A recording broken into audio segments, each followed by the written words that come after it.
সত্যি কথা বলতে গেলে আমার এই জীবনের গল্পটা খুব ভয়ঙ্কর, খুব কঠিন। সেই ছোটবেলা থেকেই কষ্টের জীবন নিয়ে আসা, নানান ধরনের বহুত কাজকর্ম করছি, কোনো কাজে নিজের সেটেল করতে। 7 পর্যন্ত স্কুলে পড়ালেখা করছি, তারপর আর আর্থিক দিক দিয়ে আমরা আগাইতে পারি নাই। আমরা 6 ভাই 1 বোন, এই কারণে বাবা মা পড়ালেখা খরচ চালাইতে পারে নাই। তারপর চিন্তা ভাবনা করলাম অন্য লাইনে যাওয়ার, মাদ্রাসায় গেলাম। মাদ্রাসায় গিয়ে মোটামুটি কিছু দূর পড়ালেখা করলাম, তারপর আর ওইখানেও টিকতে পারলাম না। তারপর আসলাম, আইসা নানান ধরনের কাজকর্ম, যেমন মাছ বিক্রি করছি, জুতা সিলাইছি, রিক্সা চালাইছি, এরকম দিক থেকে। তারপর আর কোনো দিক আমার কাছে আর চলতেছে না। কারেন্টের কাজ করলাম, পরে একটা লোকের সাথে দেখা, এরকম পরিবহন জগতে ছোট গাড়ি, তখন পিক আপ চালায় আমার উস্তাদ, বাড়ি শরীয়তপুর। এটা কত সালের দিকের ঘটনা? এটা 7 সালের। আমার উস্তাদের নাম হলো আকবর, আল্লাহ তার বেহেশতে নেই। তো ওনারে আমি পাইলাম রাস্তায়, তারপর ওনারে বললাম যে আমার একটু আপনার সাথে নিয়ে যান। আমি যখন প্রথম ফার্স্ট টাইম আসলাম, তখন তো গাড়ির সম্পর্কে আমি তেমন একটা কিছু বুঝি না। উস্তাদে কোলে নিয়ে দেখাই দিত, ছোট ছিলাম, এইটা এটা এটা ওইটা, এটা ক্লাস, এটা ব্রেক, এটা অ্যাক্সেলেটার, এরকম বুঝাইতো। আল্লাহর রহমতে আমার ব্রেনটা ওই একটু ভালো ছিল, যা একবার দেখাইছে তা দ্বিতীয়বার বলতে হয় না।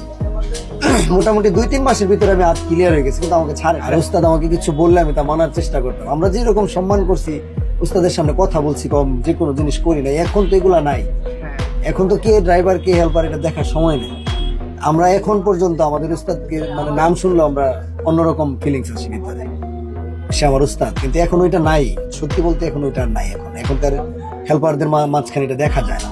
যেমন আমার উস্তাদ কি করবে তা আমরা অগ্রিম করে রাখছি, উস্তাদ এখন কি খাবে তা রেডি করে রাখছি। এমনি এমনি তো আর হয় না, কিছু পাইতে হলে কিছু দিতে হয়। সময় দিছি, শ্রম দিছি, উস্তাদের কথা শুনছি, গাড়ি চালানো শিখতে মাইর খাইছি, মারছি, এইরকম দিক দিয়ে আসছি। এখন বর্তমান সময়ের যে হেল্পার গুলা বর্তমানে আসতেছে গাড়িতে, তারা তো ড্রাইভারদেরকে সম্মান কি এটা বুঝেই না। তারপর পিক আপ চালাইলাম, পিক আপ উস্তাদ আমার দিল। উস্তাদ আস্তে আস্তে কভার ভ্যানে আসলাম উস্তাদের সাথে। কভার ভ্যান থেকেই প্রাইভেট কারে আসলাম, প্রাইভেট থেকেই মানে শুরু হয়ে গেল। তারপর উস্তাদ আর নাই, দুনিয়াতে ছিল না। পরে পরিবহন জগতে আসলাম। উনি আমার প্রায় নিজের ছেলের মতোই, 1 বছরের মতো, অনেক অনেক ছোট, 1 বছরের মতো ওনার সাথে রাখছে, রাইখা টেখা তারপর আমার টুকটাক হাত ক্লিয়ার করে দিল। উনি আমার লাইসেন্সটা করে দিয়েছিল।